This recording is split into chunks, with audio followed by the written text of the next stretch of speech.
Fifth one ఏంటంటే health. Health is wealth. ఇది అందరు చెప్పేదే. ఓకే, మళ్ళీ నేను ఒకసారి గుర్తు చేస్తున్నాను.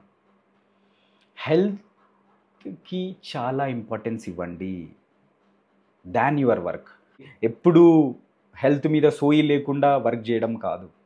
ఒక స్టెప్యులేటెడ్ టైం పెట్టుకున్న టైంలో వర్క్ చేయి. మిగతా టైం నీ హెల్త్ కేటాయించు. ఎంతసేపు నువ్వు ఫిజికల్ యాక్టివిటీ చేస్తున్నావు, నీ హెల్త్ ఎలా చూసుకుంటున్నావు, రైట్? నీ బాడీకి రెస్ట్ దొరుకుతుందా లేదా? ఎందుకంటే ఒక్కసారి మన హెల్త్కి ఏమన్నా అయితే మనం ఏం సాధించలేము.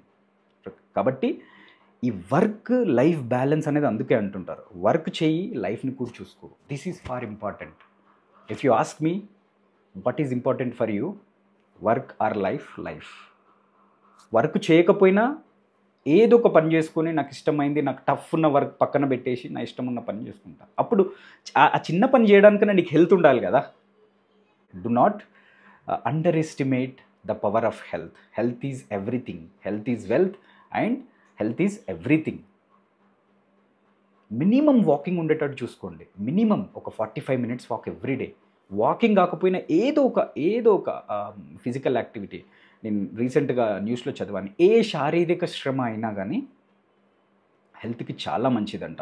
ఏ శారీరక శ్రమ అయినా, సైకిల్ అయినా దొక్కు, లేకపోతే వాకింగ్ అన్న చెయ్యి, జాగింగ్ అన్న చెయ్యి, లేకపోతే క్రికెట్ అన్న ఆడు, లేకపోతే బ్యాడ్మింటన్ ఆడు, రైట్?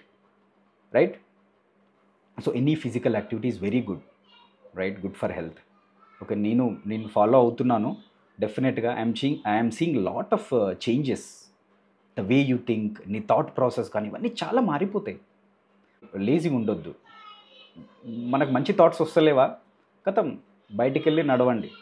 ఆటోమేటిక్ నీకు నడుస్తూ ఉంటే క్యాలరీస్ తగ్గుతూ ఉంటాయి. ఆటోమేటిక్ నీ థింకింగ్ కూడా మారిపోతుంది. నేను ఇదేదో అందరు చెప్తారు కాబట్టి చెప్పట్లేదు. I'm telling with my experience.